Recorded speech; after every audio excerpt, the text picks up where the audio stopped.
Hello বন্ধুরা, good morning. এখন সকাল 6:45 বাজে। মেয়ের পরীক্ষা আছে বলে আজ পড়াতে বসবো বলে তাকে তুলছি। সে কিন্তু এখনও ক্যামেরাটা বলতে চুপ করে উঠে বসে আছে। ক্যামেরা ছবি বই নিয়েও বসে আছি, এখনও পড়েনি, চুপ করে শুয়ে আছে, বসে আছে। গুড মর্নিং বলো। Good morning. জিকে পরীক্ষা আছে, জিকে পরীক্ষা করে পড়াবো বলে ডাকতে দিব টেনে। ঘুম পাচ্ছে, শীতকালের ঘুম। পরে দেখা হবে। মেয়ে স্কুলে যাবে বলে তার জন্য ম্যাগি করে দিয়েছি, ঠান্ডা করতে দিয়েছি, টিফিন বক্সে ভরে দেবো। এদিকে ওর বাবা রেডি করে দিচ্ছে, স্কুলে যা তৈরি করে দিচ্ছে। পুরো রেডি হয়ে গেছো সীতমা? চলো নাও, ভালো করে পরীক্ষা দেবে। টাটা করো। মেয়ে স্কুলে চলে গেল, এবার বাকি কাজগুলো আমি সেরে নেবো, অনেক কাজ পড়ে আছে, দেখা হবে। রুটি ব্যাপারই এসেছে, রাস্তার ধারে আমাদের বাড়ি, তার রুটি কিনে নিয়েছি, চা করবো।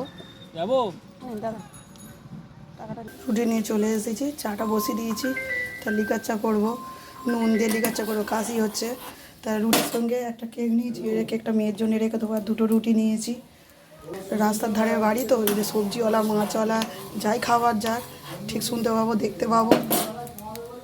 চা রেডি হয়ে গেছে, চাটা এবার খাওয়া হবে, গরম চা। চায়ে চিনিটা কম দিয়েছি,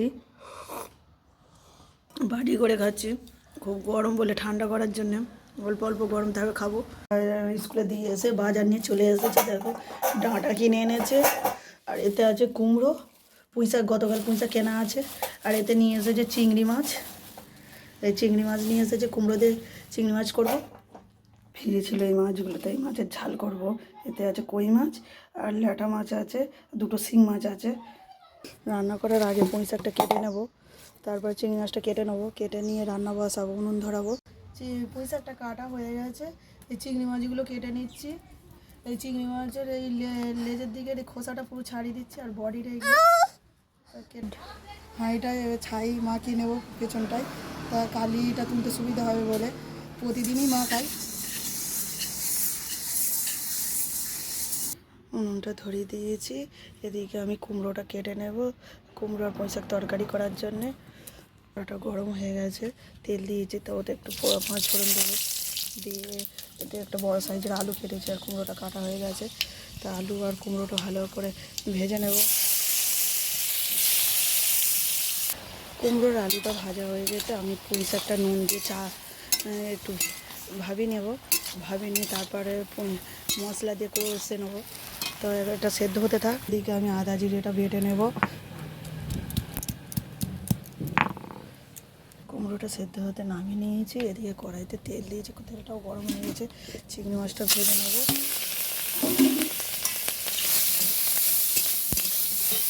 চিংড়ি মাছটা ভেজে তুলে নিয়ে কড়াতে দিয়ে পাঁচ ফোড়ন আর তেজপাতাটা ভালো করে ভেজে নিচ্ছি। এরপরে বেটে রাখা মশলাটা দিয়ে দেবো, তার আগে হলুদ গুঁড়ো দিয়ে দেবো, দিলে আর ছিটকাবে না মশলাটা।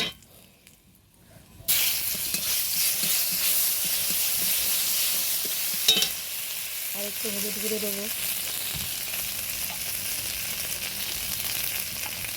তরকারিটা মশলাটা আমার কষানো হয়ে গেছে, এবার সেদ্ধ করা কুমড়োটা দিয়ে দেবো, দিয়ে নাড়াচাড়া করবো।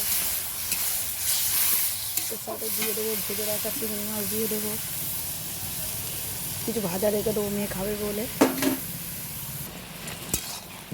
এদিকে আমার ভাতটা ফুটে গেছে, এটা খুলে দেবো।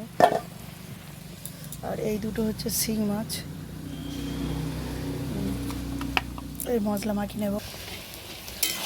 কুমড়োর তরকারিটা আমার রেডি হয়ে গেছে, নামিয়ে নেব। তরকারিটা আমার নামিয়ে নিয়েছি, দেখতে খুবই সুন্দর লাগছে। চিংড়ি মাছ দিয়ে কুমড়ো পেঁচা খেতে খুবই ভালো লাগে। এখন আমি কড়াটা বসিয়ে দিয়েছি, তেলটা গরম হতে দিয়েছি।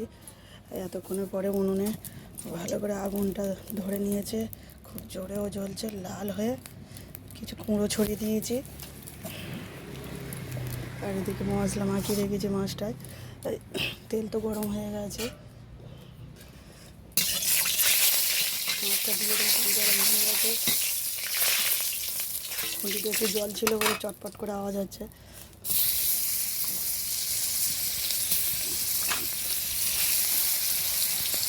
মাছটা ভাজা হয়ে গেছে, কড়াইতে কিছু মাছ দিয়ে ভেজে নেবো। এদিকে আমি আদা রসুনটা ছাড়িয়ে রেখেছি বেটে নেবো। করার জন্য আমি পেঁয়াজ আর টমেটো কেটে নিয়েছি। এদিকে মাছ ভাজাটা হয়ে গেছে, নামিয়ে নেবো। মাছের ঝালের জন্য টমেটো, পেঁয়াজ, আদা রসুন ভেজে তরকারিটা কষে জল ঢেলে দিয়েছি। এতে ভেজে রাখা মাছগুলো এবার দিয়ে দেবো। একটু ফুটে গেলে নামিয়ে নেবো। দেশি মাছের ঝাল আমার রেডি হয়ে গেছে। দেশি মাছের ঝালের টেস্ট স্বাদ আলাদা, খেতেও ভালো লাগে দেশি মাছের ঝাল। এদিকে ভাতটা আমার হয়ে গেছে, নামিয়ে নেব। কড়াইতে একটু জল দিয়ে ফোন করে নিচ্ছি। গতকাল রাতে চিকেন করা হয়েছিল, তার চিকেনটা আছে, এখন অল্প আছে, তা সেটাকে গরম করে নেব। রান্না তো কমপ্লিট হয়ে গেছে, কিন্তু খাওয়ার লোক নেই। খাওয়ার লোক গেছে মাঠে। মাঠে আমাদের ধান কাটা হচ্ছে, তো অল্প কেটে কিছুটা কেটে চলে আসবে, এসে কাজে যাবে। এখন আমি চলে এসেছি, রান্না তো হয়ে গেল। খাওয়ার লোক নেই, সে মাঠে গেছে বলে ধান কাটতে। তা আমি এই মাছের খাবারটা দিতে এসেছি, অল্প করে দানা খাবার নিয়েছি, আর এতে ভাত আছে। তো চলো মাছগুলোকে দেখাই।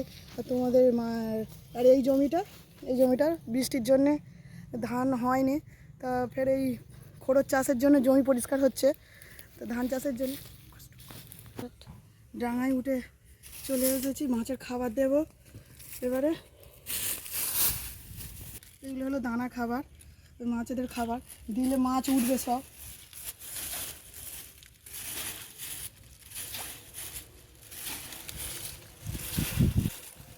রোদ উঠে গেছে, তো তবু মাছ খাওয়ার জন্য উঠবে।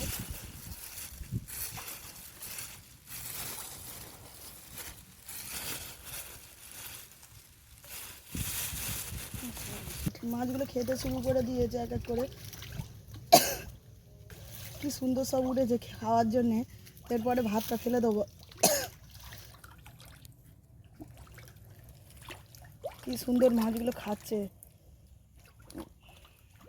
লাফালাফি শুরু করে দিয়েছে মাছগুলো খাওয়ার জন্যে। সব ধারেতেও চলে এসেছে মাছ, দানা খাবার ধারেতে চলে এসে যায়। ভাত খাবারটাও ঢেলে দেবো এর সঙ্গে, মাছরা খাবে বলে।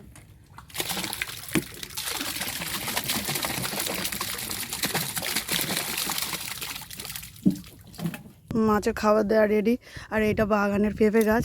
পেঁপে প্রচুর হয়েছিল, আজ 2 বছরের পুরানো গাছ, এখনও পেঁপে আছে গাছে। আর এখানে এই একটা গাছ বসাই এই অর্ধেক শুয়ে পড়েছে গাছে। আর এই কলা বাগানটা পুরো চারিপাশে পুকুরে পাড়ে কলা বাগান। কলা হয়ে আছে অনেক গাছে। একটা কলার কাঁদি কলা, এটা হচ্ছে কাঁঠালি কলা আছে। এই একটা কাঁদি। চলো তোমাদেরকে সব তো দেখানো হলো আজ এই পর্যন্ত। তো পরের ভিডিওতে আবার দেখা হবে। টাটা।